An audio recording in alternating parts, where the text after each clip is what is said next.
অতি দ্রুত অন্তর্বর্তী সরকারের একটি রোড ম্যাপ প্রকাশ করা উচিত।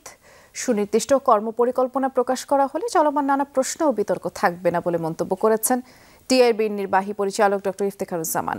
কর্তৃত্ববাদী সরকার পতন পরবর্তী 100 দিনের উপর একটি গবেষণাপত্রের পর্যবেক্ষণে ডক্টর ইফতেখারুজ্জামান বলেছেন, আকাশচুম্বী চ্যালেঞ্জ থাকা সত্ত্বেও অন্তর্বর্তী সরকারের কাজ প্রশংসার দাবিদার, তবে কিছু ক্ষেত্রে ধীরগতি আর দক্ষতার অভাব রয়েছে। ফ্যাসিবাদ পতনের 100 দিন পেরিয়েছে। বহু চ্যালেঞ্জ এবং সম্ভাবনাকে সামনে রেখে পথ চলছে অন্তর্বর্তীকালীন সরকার। এই 100 দিনে ডক্টর ইউনূস সরকারের বিভিন্ন পদক্ষেপ এবং কার্যক্রমের পর্যালোচনা করে একটি গবেষণাপত্র প্রকাশ করেছে ট্রান্সপারেন্সি ইন্টারন্যাশনাল টিআইবি। সেখানে একই সঙ্গে যেমন কিছু প্রশংসনীয় উদ্যোগ উঠে এসেছে, তেমনি ধরা পড়েছে কিছু দুর্বলতাও। গবেষণাপত্রে বলা হয়েছে, গগনচুম্বী চ্যালেঞ্জের মুখে রয়েছে অন্তর্বর্তীকালীন সরকার। দুর্বল অর্থনীতি, ঋণের বোঝা, স্বার্থবাদী গোষ্ঠীর অসহযোগিতা সহ নানা প্রতিকূলতা সত্ত্বেও সরকার বেশ কিছু প্রশংসনীয় উদ্যোগ হাতে নিয়েছে। তবে প্রশাসন পরিচালনায় অন্তর্বর্তীকালীন সরকারের দক্ষতা এবং কর্মপরিকল্পনায় ঘাটতি রয়েছে বলে দাবি করা হয়। যে কর্তৃত্ববাদী সরকারের যে গণহত্যার যে কর্মকাণ্ড হয়েছে সংঘটিত হয়েছে তাদের হাতে, সেটার বিচার প্রক্রিয়া শুরু হয়েছে, যেটা অন্যতম প্রাধান্যের ক্ষেত্র ছিল। কিছু কিছু ক্ষেত্রে চিকিৎসার ক্ষেত্রে দুর্বলতা চিহ্নিত হয়েছে এবং সেটা নিয়ে কিছুটা আন্দোলনও হয়েছে।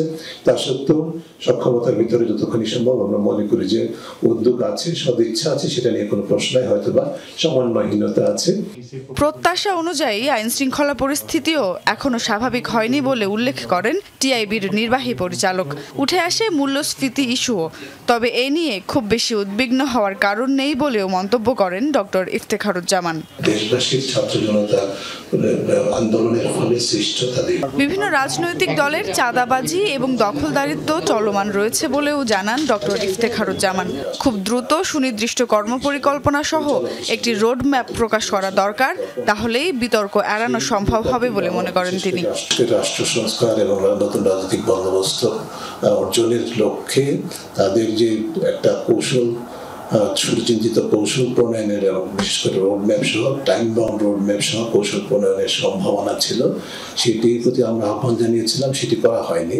যদি আমরা অনুমান করছি যদি অগাস্ট মাসে সেটা করা হতো, তাহলে কিন্তু জনগণের কাছে আরো অনেকটা স্বস্তির বিষয় হতো। নির্বাচিত যে কোনো সরকারের ম্যান্ডেটের চেয়ে অন্তর্বর্তী সরকারের গ্রহণযোগ্যতা কোনো অংশে কম নয় বলে জানান টিআইবি নির্বাহী পরিচালক। তবে পরিবর্তিত পরিস্থিতি বিবেচনায় আরও সুকৌশলে কাজ করার আহ্বান জানানো হয়। বৈদেশিক ঋণ নেয়ার বদলে অনুদানের প্রতি গুরুত্ব দেওয়ার